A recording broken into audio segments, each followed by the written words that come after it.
growing up, like, I absolutely loved football from a really young age. My dad was a Wimbledon fan. I remember him taking me to some early games to watch them, travelling down, going to the Greasy Spoon and being able to watch them play. And just having the opportunity to play at school, being part of the boys' football team. One of the teachers rang my mum and said, "It's the football club tonight, Lydia really wants to go, can you bring her stuff in?" And they took me straight into the boys' team, and within the next kind of year they actually started a girls' team, and they asked me if I wanted to play for it, and I said no. I think begrudgingly in the end I did both, but in my eyes I was just one of the boys and I wanted to play with them and be accepted. But then when I went to secondary school, that opportunity wasn't there, so I developed a love for loads of other sports instead. My early memories and my youth of football, it wasn't really organised opportunities, it was just me absolutely loving the sport and probably watching my dad, watching Match of the Day, and just really earliest memory is the Euros in '96. For me, football was really just England men playing.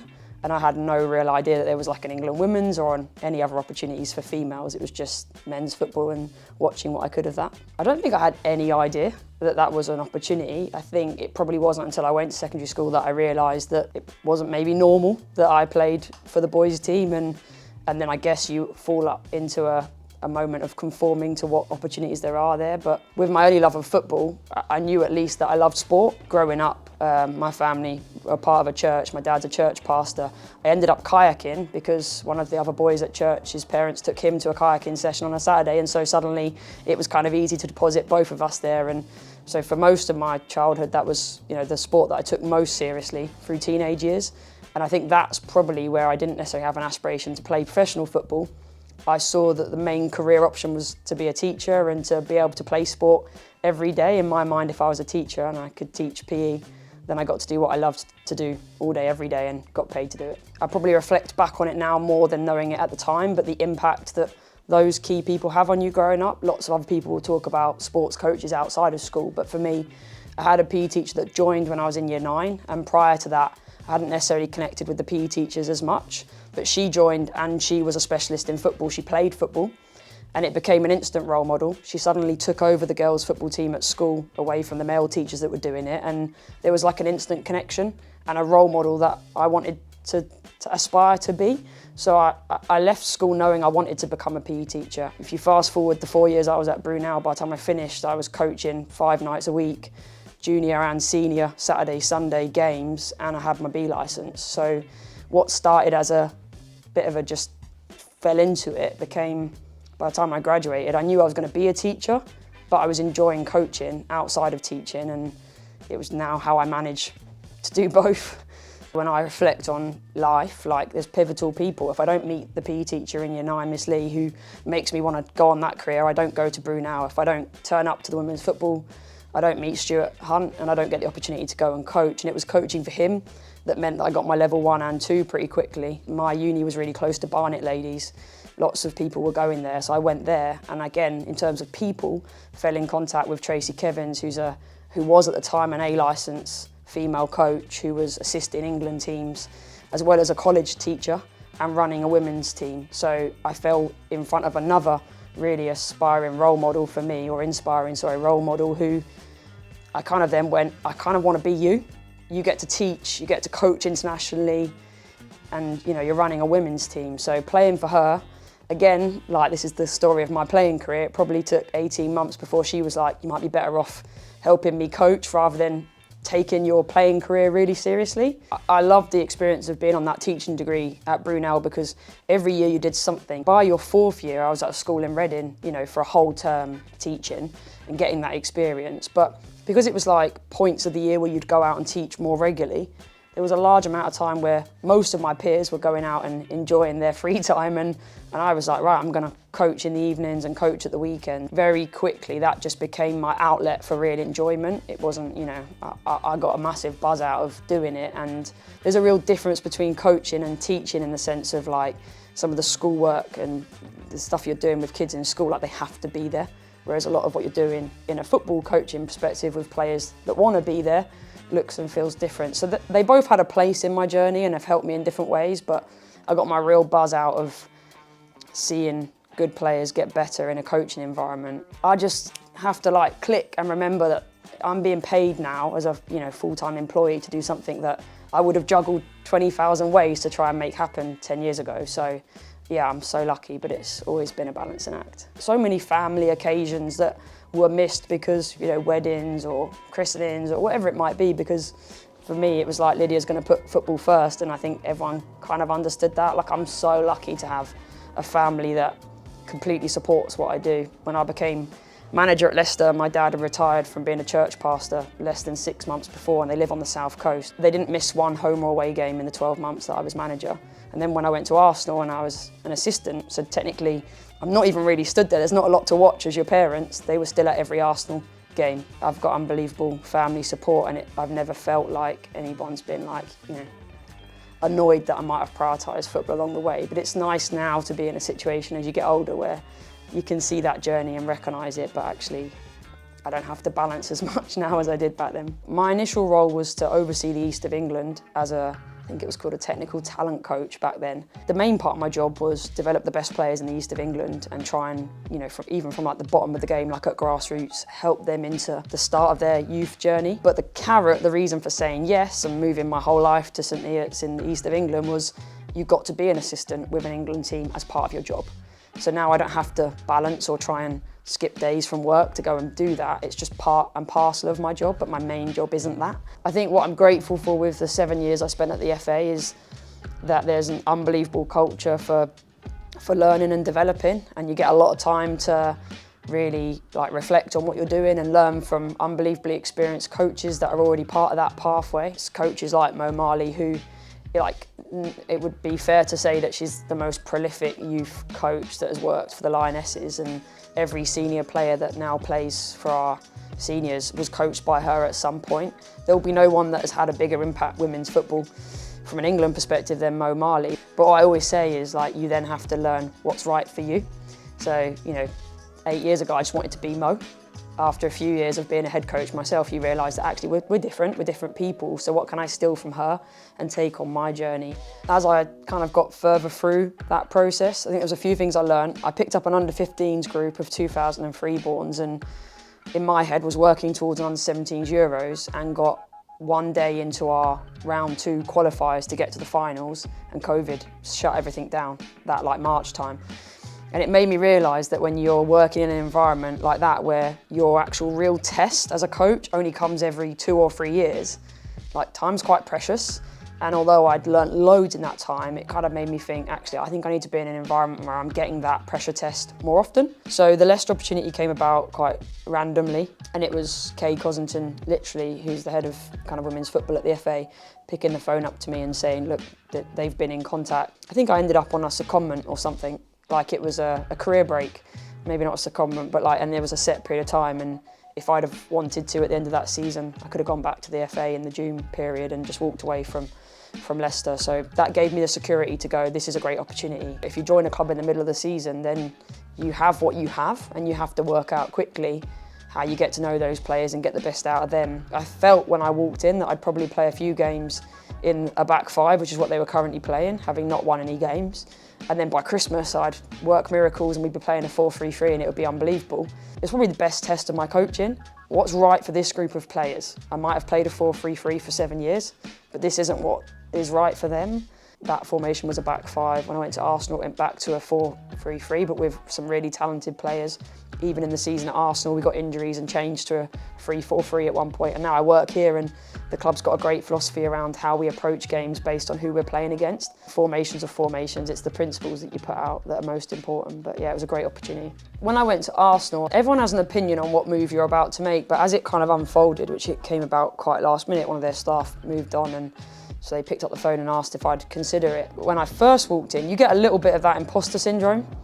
Like, I've done what I've done at the FA and Leicester, but I'm effectively a nobody to this group of players, and I'm walking in the middle of the season.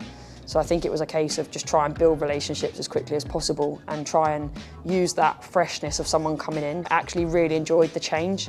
There being a little bit less pressure on me, but me being able to just really just operate in the shadows in a way that helped the team to really move in a positive way. The Brentford opportunity, I didn't even know about the job, but I did my pro licence with Kev O'Connor and Justin actually, but Kev messaged me in the January. I'd messaged him in December to say, look, I'm out of work, like, any chance I can come and spend a day and just you know, be in the environment so I can be around some football. And he's like, yeah, 100%. So we set a date in January, and then he messaged me start of January and said, look, might not be of interest, but there is this job that's going to get advertised in a few weeks. Like, maybe you should have a look at it if you're interested. I think you'd be good for it. I think I felt, maybe initially I just went, you know, into the interview process with a mindset of, I don't really know that I'll even get an interview, or, you know, my face will fit, or they'll even consider a female to do the role. But everything you read about Brentford from an outside perspective is that the club has always gone about things their own way. And with, you know, Kev's nudge to go, maybe it's worth applying, I thought, well, he won't have said that if there's literally no chance. What I really enjoyed was the different stages of the process. I felt that the values of the club were really shining out in how people were interacting with me. I felt a bit of a responsibility to go, okay, let's do this, because ultimately someone's got to be the first, and hopefully then other clubs see the potential in other female coaches and recognise that they could have an impact in their environment. But ultimately it's not, in my eyes, about whether I'm male or female, it's about whether I'm fit to do the job and whether I've got the skill set. From teenage years onwards, like, my life has been women's football, and that's, you know, what I really enjoy being involved in. But I knew this would test me and take me out of my comfort zone, and that I'd learned so much from doing it, so it was a no-brainer. What I think it does show everybody out there is that you don't have to have a complete plan. Like, I didn't know, you know, at 12 years old that by the time I was 21 I'd be coaching. I had a bit of an idea of where I thought my career would go, but the reality is it's been marked by so many important people and moments. You know, I didn't even really meet JP before we started on our first day, but we'd connected a few times on the phone, and instantly it just seemed to work, which is probably another mark of the club's recruitment process, because for them to have worked that out and seen us in isolation and recognised that that blend could be really powerful is, you know, is great. I guess first day, like, we had a couple of days before the players turned up from when I got back from a holiday that I went on between the two jobs, and the players physically came in, and there was a lot of, what do we just need to know to get this week rolling? I was quite grateful that it was induction and there was media and photos and tours and things that just meant it wasn't getting directly chucked at us. I remember being stood in the canteen area with all the parents and players there before we were about to present to them for, like, the intro, thinking, I don't know why I'm here. Not in a sense of I don't deserve to be here, but I was like, it's just so many faces. I was like, I don't know how I'm going to learn the names. Like, it's just so much to, like, take on. But actually, just with all things, you know, once you get going, you fall into what you know and what you're good at. And I think the moment JP and I stood up and started presenting, all of the kind of worry about, you know, what you're doing goes away. Like, we know what we're talking about. We know how to make players better. I think we were quite skillful in putting some really early opportunities for the boys to share about their journeys, and we did one where we just put a massive timeline out and asked them to talk about their highs and lows. And I think what's unique about our group is that a lot of them weren't playing academy football last year, so they probably come in holding a little bit of, I've been released from somewhere, or I've had 12 months out of the game. Do you know what? I got sacked. So, like, there was an opportunity to really connect and go, you know, what is it that you want to achieve on your journey, and how can we learn about you quickly so we can help you? But I think all of that relationship stuff that we focused on in the first few weeks definitely helped the process. I've never done not even a 5-day pre-season and then suddenly chucked everyone in a game and seen what they can do. But that helps, right? Like, for the boys, getting out on the pitch and playing early and us being able to see what they can do means that, you know, kind of what you're working with, and then you can go from there. For me, when I reflect on it, it's been more about going from senior players back to youth development phase. They are still kids. They might not feel like it all the time, but they are. And some of them are 6 foot, and you still have to remind yourself that they're a child, effectively.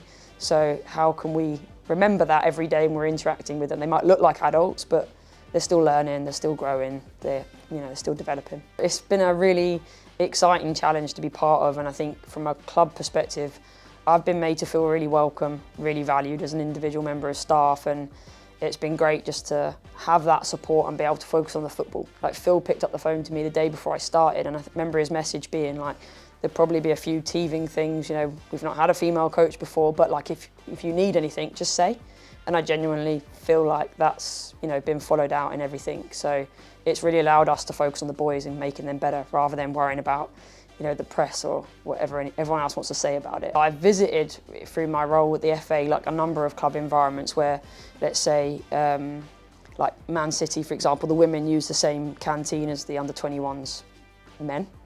but like the men's first team won't be anywhere near that space. So even their 21s team isn't operating in a similar space to their first team. Whereas here, like everyone's operating in the same building. The first team staff have got to walk through the under 18s and B team end of the building to get to where they need to go every day. And every Monday we have a hive meeting that Ben Ryan sets up where all of the coaching staff across 3 age groups are together for an hour. Whether we're discussing loan players or how we want to play as a club or what we're doing for individual development of players, I'm able to be able to sat there whilst, you know, Justin's talking about what he might be doing with an individual player in the first team to make them better. So there's like just a great opportunity to be able to learn off each other and feel like you're part of the whole process of what the club's doing. It's not teams in isolation, it's teams. Off the back of a chat I had with Phil a month or so ago, I've started spending a bit more time in and around the first team as well as doing the 18s job. So I went down this week to a behind closed door game they played in Bournemouth and just travelled as part of the staff group to see how they operate. Just some great cultural things, like when they're going through clips in that meeting and they score a goal, everyone starts clapping. And I'm like, oh, so I clap because I'm like, I didn't know this was supposed to happen. But I think being around how everyone else operates and seeing what they do means that as a club we can really prepare those under 18s because we know what it looks like at the top level. And I think there's a really open door policy to that in terms of how you can learn from what's going on around you in the environment. I think success between now and the end of the season is that we see a few of our current squad be ready to step up to the B team next season. And on Tuesday night this week, Ollie Shields started in a cup game for the B team at right wing back. He's a right winger in our under 18s group. So it's those moments where you start to see actually the boys that are really buying into what we're doing and are constantly working hard at what they've been asked to do. They're getting the opportunities. So I think that's initial success. The way this club develops young players and gives them, when they're good enough, long-term contracts. You can see, you know, what happened with Michael this week, a 5-year contract. They're giving them a real chance to make that step.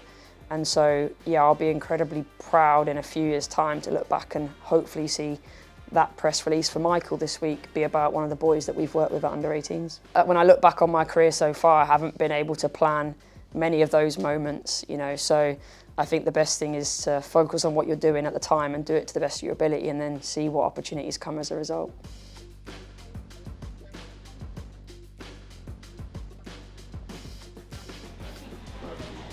Well, yeah.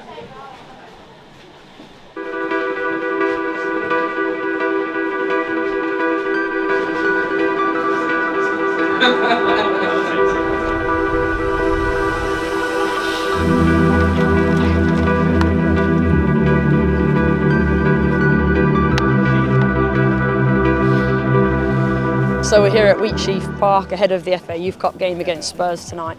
Really excited for the game. I mean, just take a look around this facility. It's an unbelievable occasion for the club, and this is the pinnacle of our season in terms of competitions that we can compete in. So a great opportunity for the boys to go out and in 90 minutes try and compete with one of the top teams at their age group. We'd like to go in there and say it's just another game, but already, you know, we've travelled on the first team coach tonight to get here.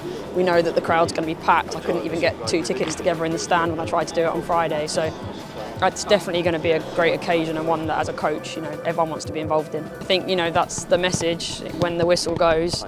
It's 2 groups of 11 players competing against each other across 90 minutes. And, you know, yes, the occasion means that hopefully they've got that little edge about them tonight that maybe you don't have in every league game. But ultimately, they've just got to go out and do what they're good at doing and what they consistently do for us in league games.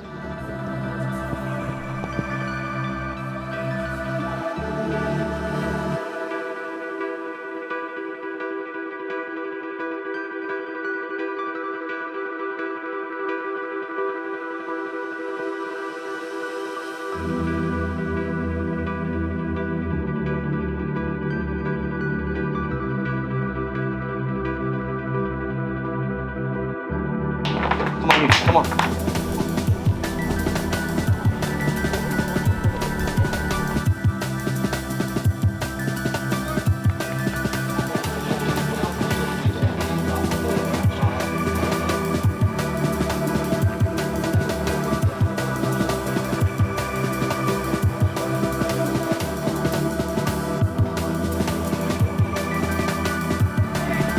Your job, Kyle. Recover!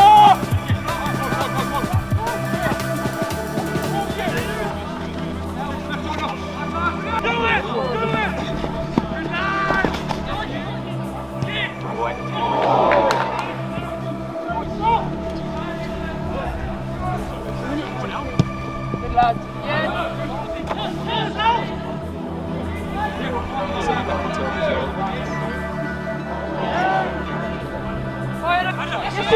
shoot! Good lad! And again! Next job. Clip that. Chris, get him to clip that. Hey,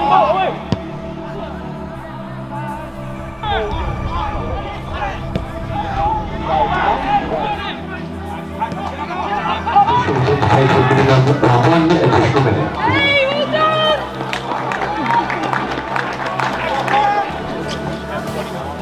You know, you're not Louis, you're a physio. I'll wait there.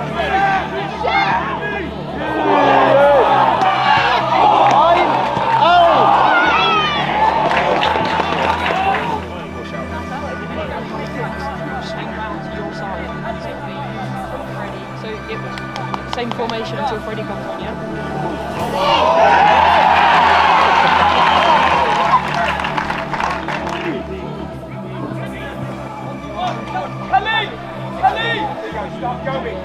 Yes, Tony, well done.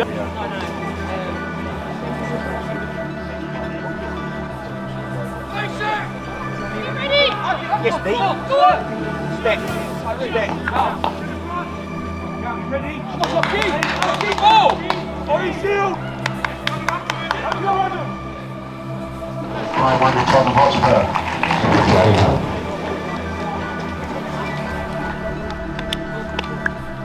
In you come, fellas. Look, I know that there'll be disappointment right now as you stand here, but I said to you at the start that the two things that you need to think about were how hard you worked in that game to make everyone who was watching you proud. And up until the red card, which happens in football, you were really competitive in that game and you deserved to get a goal back with that finish from Remy's cross and Ewan's header. Okay? And at that point it's 2-1 with 11 players on the pitch, and it only ends up 5-1 for me because you've got one less player and maybe lacked a little bit of clarity on how we dealt with that, which is maybe on us too. Okay? But well done for those of you that are in the under-18s regularly. That's what we want to be competing with next year. Okay, so let's use that as a platform now for the league, because the cup's done, which is fine, but there's so much more to go and play for in the league. This week we came off the bottom of the table.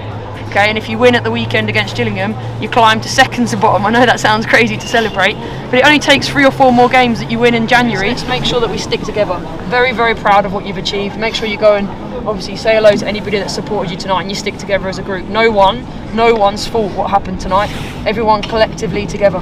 Okay, Remy, you included. Fantastic game up until that point, so don't let that get you. Okay, cool. Stick together. Go and thank people. Make sure you leave it on Friday. The biggest emotion right now as a coach is really proud of what the boys put out. They were resilient, they worked super hard, they stuck together, and yeah, every one of them can be really proud of themselves. The boys can be super proud tonight. They've absolutely matched a Cat 1 opponent and made it a really difficult game for that first 65 minutes. We want to be playing opponents like this every week, and I think tonight, when you look at what the game should have been, it's almost like a top Premier League team playing against someone in League 1 or 2 based on what the league table's told you. But if you turn up tonight as a spectator and you watch that first 65 minutes, you see 2 top teams competing. Saturday's game against Gillingham can't come quick enough for these boys, and if they can keep building on the performances that we showed tonight, then they'll 100% be good and they'll start picking up even more points in the league. Behind the way.